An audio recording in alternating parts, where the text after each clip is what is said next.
Good morning, everybody. Keith here. Hoping everybody's having a good day, enjoying life, living life, loving life.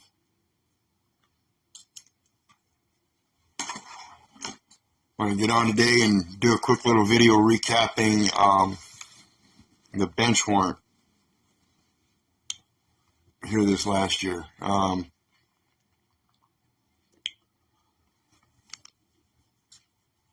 If you remember correctly, I've been talking about 93 cases on my record, or the record, and now there's 94. A few months back, I found out after doing my 6-month check that they had placed a bench warrant out for a Keith Orland Little for failure to appear for jury duty. Now, I wanted to go over that real quick again, this time with a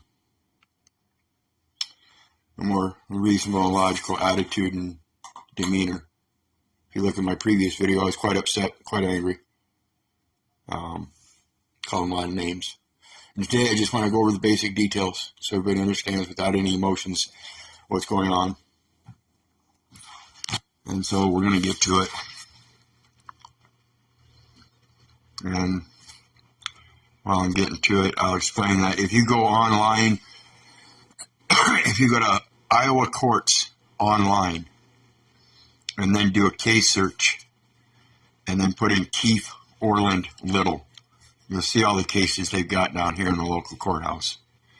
And the one I'm referring to is the latest one. It's in the matter of jury duty for Keith Orland Little, failure to appear.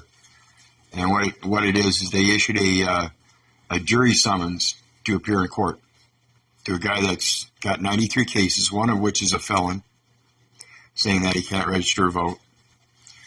And though you can get your rights back, I never applied to have my rights back because I know how foolish that is now.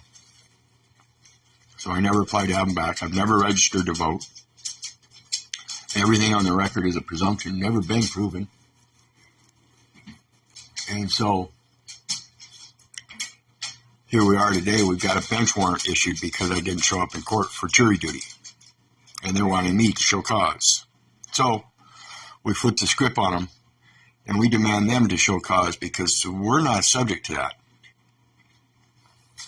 So let's turn it around and get started.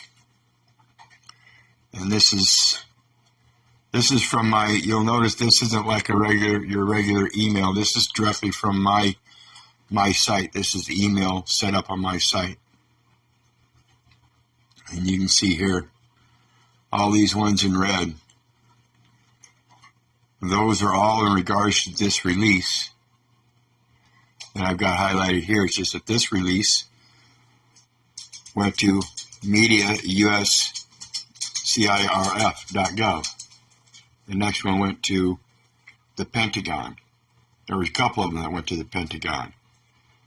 There's Public Relations Authority, FCC. That's Federal Communications Commission because they're all electronic communications. The OSD at the Pentagon. There's the other one at the Pentagon. Here's one for ICCID Secret Secretariat, worldbank.org. Okay. Alejandro Mayorkas of the Department of Homeland Security. Charles Reddick of the IRS. DC Info, Department of State of Iowa.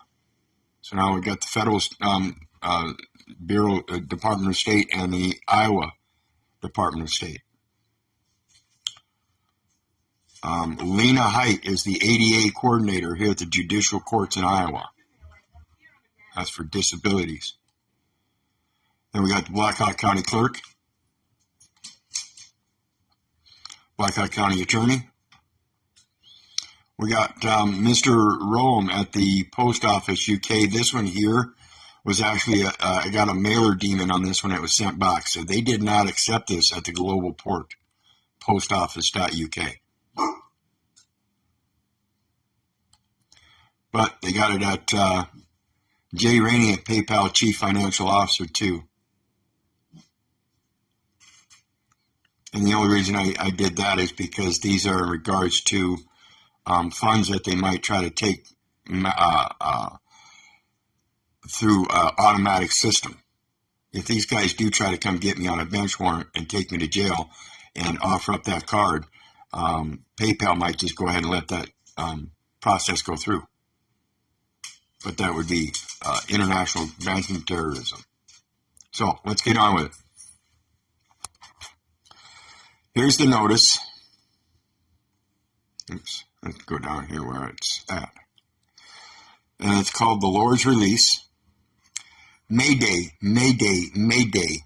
That's an international distress signal that they're not supposed to be avoiding. You notice I've got an epoch number. And if you copy this epoch number down and put it in your search engine, it'll tell you the time when this document was made up. That's what the epoch number. Epoch is an epoch event, major event. So it's just a noted event in this case. Okay. Attention. And this is to the local district court judge, the ADA coordinator that I just mentioned, Lena Height, and the county attorney, Brian Williams. Andrea J. Dyer is the district court judge for District 1B at the judicial courts. This is a judicial event. And it says, issued without a citation for which then to show cause. See, in other words, they sent out a jury summons. And then because nobody showed up, they issued a bench warrant calling them a defendant, saying that, okay, now it's okay to go get them. The problem with that is that under defendant or for personal jurisdiction, the service of the state was never had because they never reached me. Okay? And because I never showed up, because they never reached me, they put out a bench warrant saying that I was required to appear to show cause. The problem is that the defendant must voluntarily appear in court if the state can serve them. But in this case, the state failed to serve. They made a diligent attempt, but it never made it through. It never came through. So the service was never had, and if the defendant never voluntarily appeared in court, then the court cannot. It's not a matter of an option.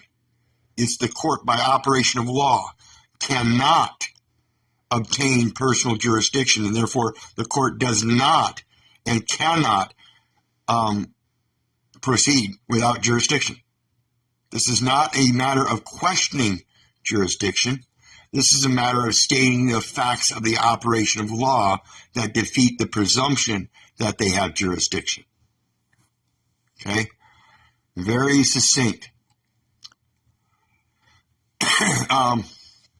Title, in the matter of the jury service of Keith Little. That says a title. That's the title of the case. In the matter of the jury service of Keith Little.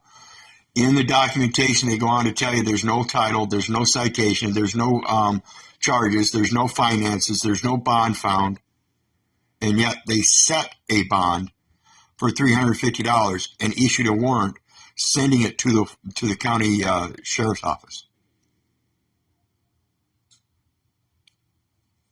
So as we go down, starts out with our Father which art in heaven, hallowed be thy name, thy kingdom come, thy will be done.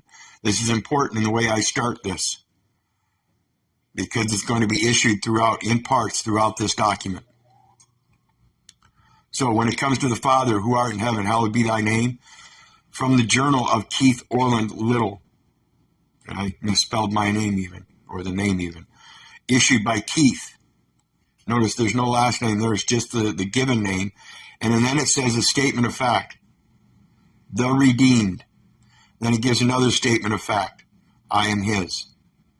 These are things, you hear people all the time telling you can't be making false claims and stuff. Can't be making claims. You got to ask questions. No, it's just that when you make statements, you make sure that they can't rebut them, that they stand for them as they do for you. They are redeemed. I am redeemed. They are his. I am his. They deny these. They deny our Father which art in heaven. Okay? That's how that works. Words are spells. Use them to place a spell or dispel a spell that's already been placed. We are sent in peace.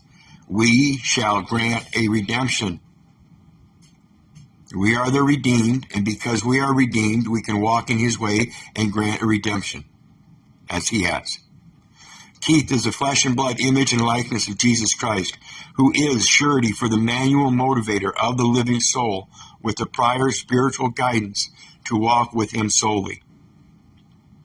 Made in good faith with considerable conscious thought and observance, and in seeking providence of our Creator's grace. That's the intent.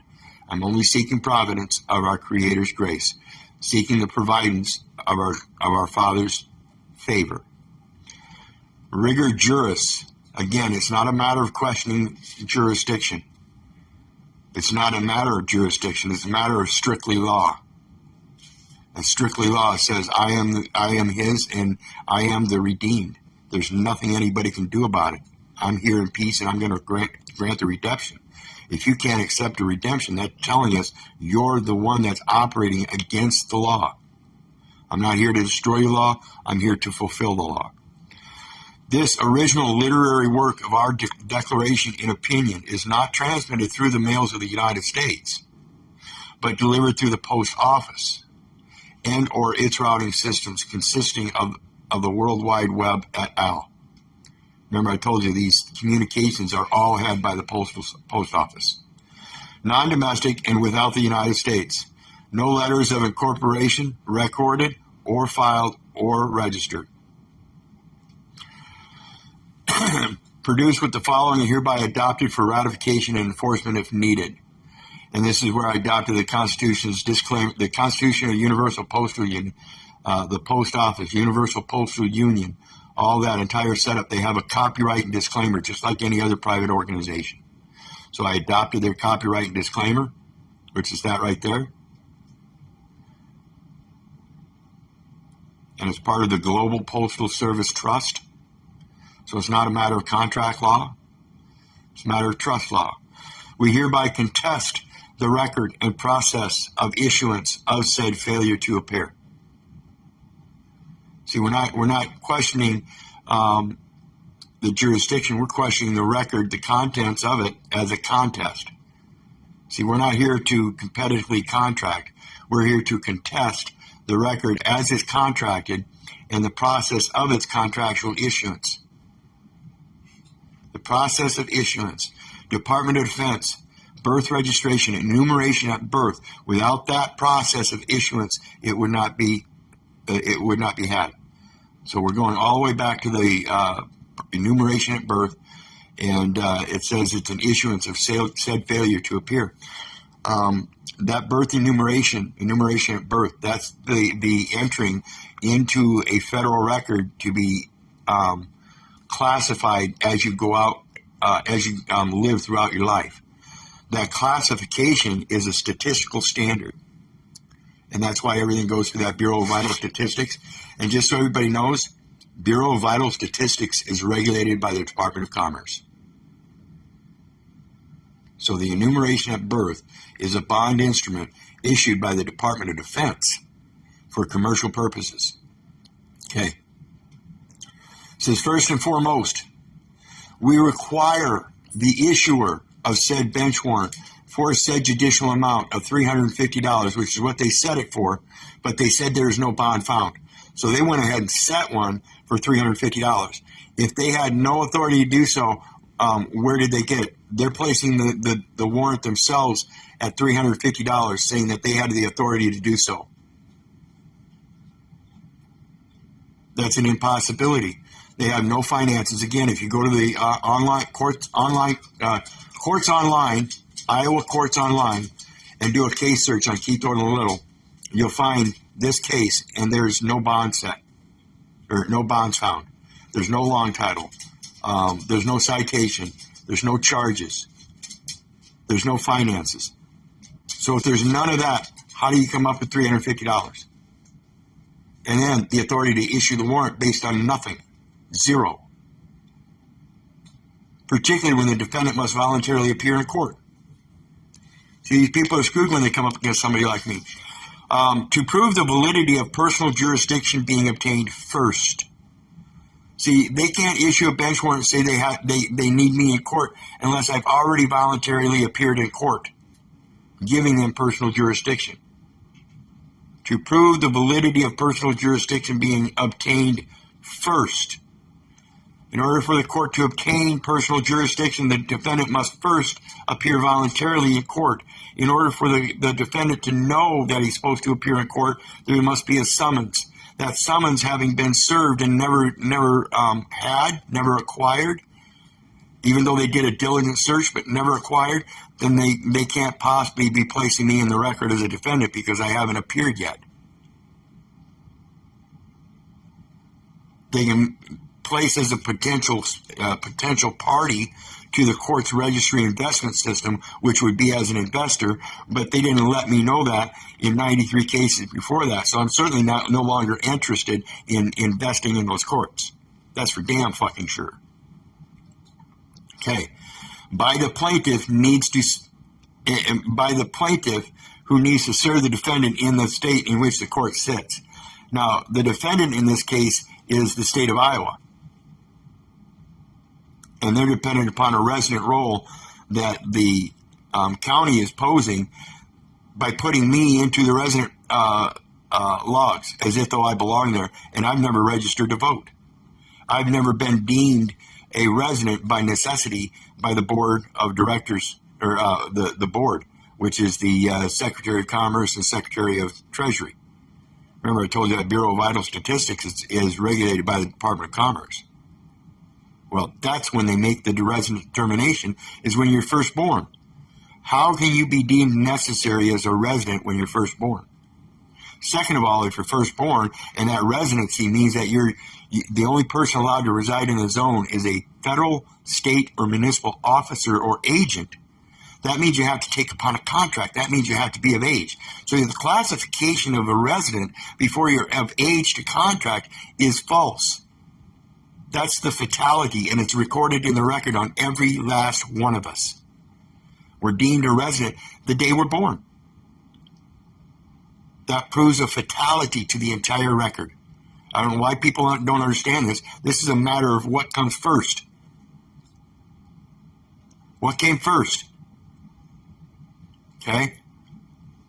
And needs to serve the defendant in the state in which the court sits to then be considered by the Office of Management and Budget. Okay, again, there's that commercial aspect. Not if we don't have to be there till 9:30. So we have to be there at 9. No, the appointment's at 10. We got to be there at 9:30. I can look at your paper, okay? Yep. It's, Out here. sorry about that, folks. So we see its commercial aspect everywhere around. The Iowa State District Court in Fort Blackhawk County, and the defendant needs to voluntarily appear in court. This is a matter of definition under personal jurisdiction on LIIWEX. I'm going to pull that up for you real quick, show you. Personal jurisdiction. And when it comes to personal jurisdiction and obtaining personal jurisdiction, it's just like I said. Typically, for a court to have personal jurisdiction over a defendant, the plaintiff needs to serve the defendant in the case in which the court sits. And the defendant needs to voluntarily appear in court. Okay? These are absolutes written in law on the public record, and therefore it stands that the defendant must voluntarily appear. No other way.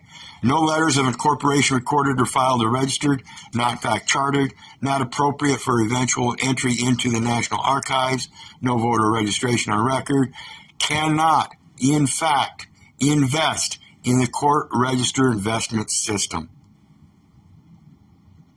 Cannot. If the court register or the agent that's registering these events, the clerk of court, does so, and the guy that he registers is a Shiite Muslim terrorist, he just conducted business, conducted trade with an enemy. This is the importance of the record must reflect accurately. And when they don't, what they do is they treat us as if though we are an enemy. This is sick. It's a sick word game. Second, and most certainly equally as important, is the fact that we are not a resident nor a United States citizen, as those terms are defined. We do not give consent to communicate about any supposed debt obligations. Congress did not lay such a duty upon Keith Little. The record your court is posing has already shown a conversion of the last name to a firm name, and a conversion of the Social Security number to an obligor number, and a specific obligor with the parentheses around it like that. That's in accordance to the government's publishing office styles manual. It's known as an allmark. These are in fact data elements we were not aware of nor fully knowledgeable of all the conversions and its effects. We repent for our errors in admissions to those records and ask for forgiveness for our accidents as we forgive all mistakes. The birth registration and subsequent records will show errors which require corrections and declassifications. These declassifications are automatic and mandatory. Okay? Forced servitude is not had. It is impossible for us to hold a public duty. We are not qualified to place or allowed to be placed a liability upon the public record. That determination seems to be yours. We give notice of Articles 10, 15, and 139 of the Libra Code, specifically and not exclusively. Article 10, I'll read this one in whole.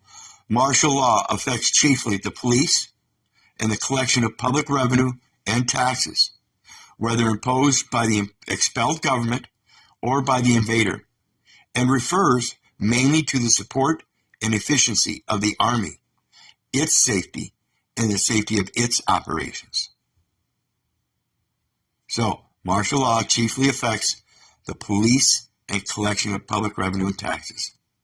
So when they're doing this collection of public revenue and taxes, that is a military offensive through martial law, and it's effective or affected by the police. If I'm not part of the police, then I'm not part of the public revenue and tax system. Again, Congress did not lay such a duty upon Keith Little. Okay? Never been done. Article 15, I'm going to read to the last one, the last sentence here, because we're not in the armed conflict of war. I'm not anyway. I don't have any of those kind of weapons. Utensils, whatever you want to call them. But it says here in the last sentence, men who take up arms against one another in public war do not cease on this accord to be moral beings, responsible to one another and to God. See, today we've got so many morons picking up these guns, don't even know what the fuck the gun is or how to use it, and let alone the fact that once you pick that thing up, everybody in the world recognizes you as being responsible to them and to God. Because one little mishap like there will change the whole world. The shot heard around the world. Remember that one? The shot heard around the world. What about the shot that's going to be felt around the world? Okay. Article 139 talks about this peace agreement I always talk about. Treaty of Berne, protecting the literary and artistic works of the peace treaties, known as specifically the inherent naval, ultimate naval treaty of peace and friendship. Okay. They support one another. Article 139 says an armistice is binding upon the belligerents from the day of the agreed commencement, but the officers of the armies are responsible from the day only when they receive official information of its existence. So in order to receive equity, one must first give equity. You must first come with equity. So to receive peace, you must first come in peace. It's one of the hard things I had a hard time with, overcoming all these 93 cases. And finally I realized, wait a minute, to defeat one's opponent without fighting is of supreme excellence. That means the physical appearance in court is not needed. Because that's the fight. When you leave it in your mind and transfer it to paper, and leave it in just a strict communication. That's all it should take. And then we see the flag of convenience, flag state, and we have never truly been in a conflict, but rather not clarifying things appropriately. That's why I repent for my errors. I have a large part to do with it because I entered data elements that weren't valid, not knowing it. It was unintentional. We require a full acquittance and discharge pursuant to directives to correct those records in the interest of the United States to be conveyed to, on, and for the account of the United States, found at 50 U.S.C. 4305b2, which is Trading with the Enemy Act, so that no person shall be held liable in any court. A Lord's release is a release for all, making all whole. We come in peace, we are in peace, we will pass in peace. Give us this day our daily bread, for a little leaven leaveneth the whole loaf. Now we're back to the Lord's Prayer. Give us one is either a child of God or a member of the cult of personality. So lead us not into temptation, but deliver us from evil. For thine is the kingdom, the power, and the glory forever. We ask only providence of your grace, granted with patent intent to prove the law and not to destroy your law. Pure and simple.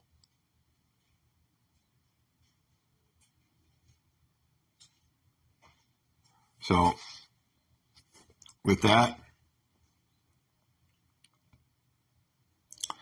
you down here, this goes to explain some more. And I believe I put this up already. I believe I put the whole thing up on the previous video. So when I get done here, I'll do it again. I'll post this whole thing if it'll fit. I think it should. They allow 5,000, so. Anyway, when I get done here and get this posted, I'll post what I can on there. If it's limited, then I'll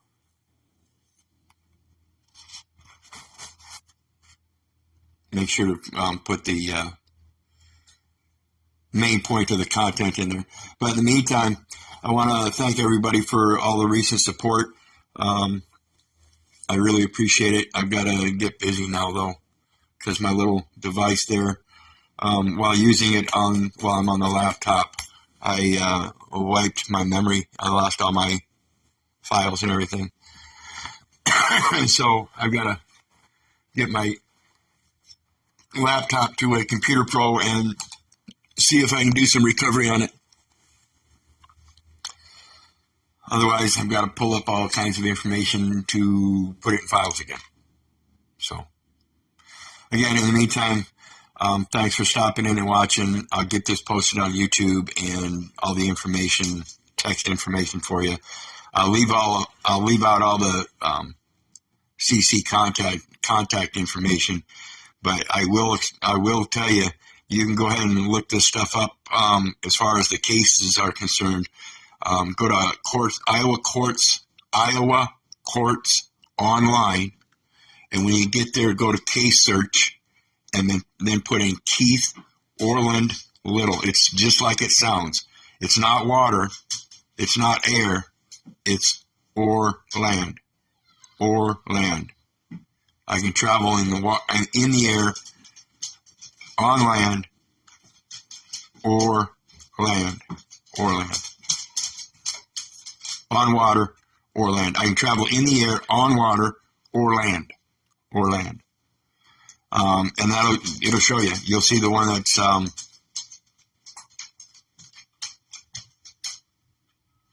what they title it.